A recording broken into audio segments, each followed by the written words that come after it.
Let's just start with these numbers, because the figure that we got, that was below all estimates in the Bloomberg survey of economists. To start, what's your reaction? Well, certainly we know they could have been better. But, you know, we look at the positive because we still have a net positive, almost 500,000 new jobs since the president took office. Where did we see some of these, gains? We saw them in healthcare. We're seeing them in construction. We are seeing the revisions, I know, is something to talk about. And they were unexpected, those revisions. But most of those, 62% of those, were in education and seasonal workforce. So, you know, we sometimes see the numbers catch up to what's on the ground. But I can tell you why we're positive is because the president is delivering on these trade deals, these tariff deals, understanding new countries are moving forward and wanting to be at the table. And why does that matter to the American business owner? As you all know, I've been on my 50-state tour. I just returned from several states. A lot of these business owners had some uncertainty in understanding what was going to happen. But now that the One Big Beautiful Bill is done, I feel like the table has been set, and we're seeing those investments happen. So we've seen positive job growth for sure, and they've been for the American workforce. Native-born workers are taking the lead. All job gains have been native-born workers. I mean, with all due respect, the positive job growth, the most positive months you saw were still what the Trump administration was calling the Biden economy, right? For the first few months when we saw those big numbers, that was the Biden economy. Now that the Trump policy is taking effect, you're seeing downward revisions of 258,000 over the last couple of months. Only 73,000 jobs added. And it looks like, not just to me, but to participants in this market, that today's weak payroll numbers are a direct result of the conscious policy to limit immigration. And I'm just wondering if that trade-off is delivering the kind of benefits you want to see to U.S.-born workers. Well, I can tell you this. I've been a business owner for 20 years. When we make decisions, we look at all aspects, and there's certainly snapshots. But what has happened on the ground? The One Big Beautiful Bill by Congress, the president leaning in and keeping the promises made by negotiating fair trade deals for the American workforce. And now what we need is the Federal Reserve to jump in and lower those interest rates. I talked to businesses just yesterday who said, you know, we've invested in our American workers.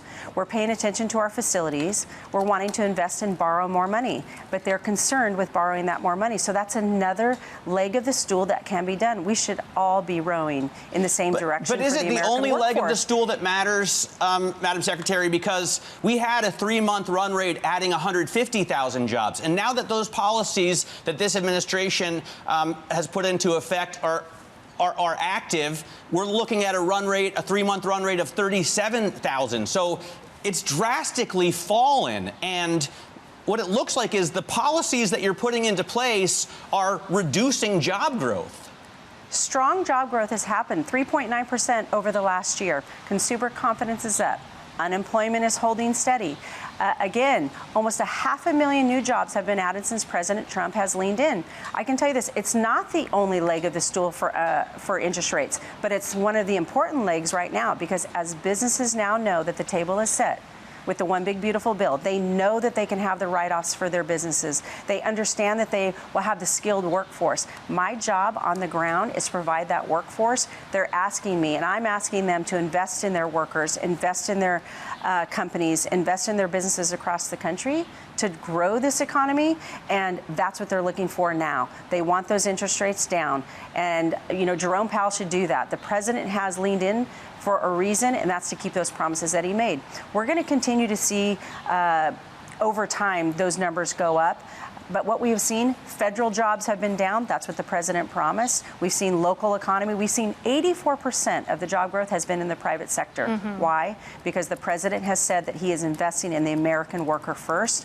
That's what we're all about. I want these workers trained. We're seeing it in AI. We're leaning in with our federal and state partners together to say, let us give you the workers that you need for market demands in your respective states. Right. I think that that's the focus that needs to be.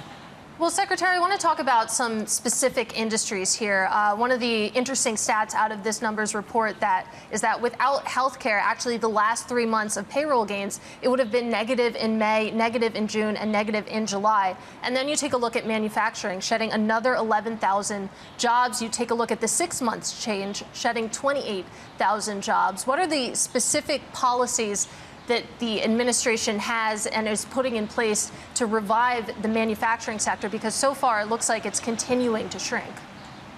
Well, I think that that's probably what we just talked about. Those trade deals are now coming online. Again, I was just in Japan last week with the Secretary of Treasury, and that trade deal came in. We see the European Union has come in. We're seeing other countries as well. It's that certainty that we have to give businesses that that is being done. And then as well that they're going to have the workforce. So what do we have to do? I'm working with the Department of Education. I am working to skill those that workforce. We're working with our community colleges, our technical schools. Businesses are investing in centers of excellence. They just need a quarter turn for those workers to be trained and ready to go. One of those ways is executive orders to work with our state partners in order to get them trained and really lean in and have them right there on the ground. So when you see the uncertainty or the numbers drop over time, it's a snapshot in time. It doesn't make a trend.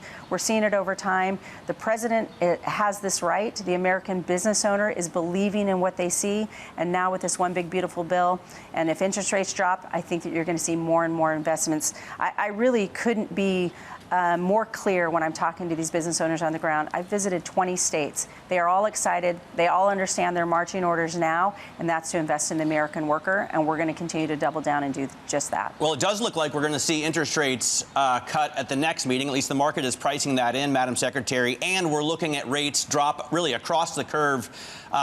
Today, the 10-year down around 4.25 is relatively low.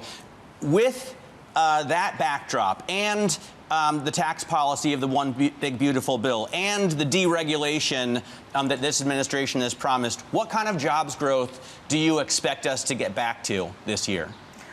Well, I'm making the assumption that with all of those being in play, when I think about the deregulatory framework that the president also has asked us to do, the Department of Labor has just issued 63 deregulatory actions.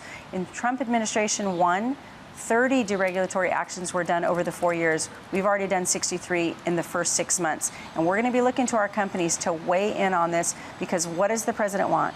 Modernization, streamlining, cost cutting. He wants to be an ally for the American workforce, not an adversary. And for far too long, the Department of Labor or any other agency has not said we're going to be your partners. So we will continue to go around the country. We will continue to lean in on interest rates, on investments from companies, on the worker, because we want to keep more money in their pockets. And we're seeing that consumer confidence, wage growth is up. So there's a lot of positive here. We'd like to see better numbers, but we're going to continue to double down so those numbers continue to grow.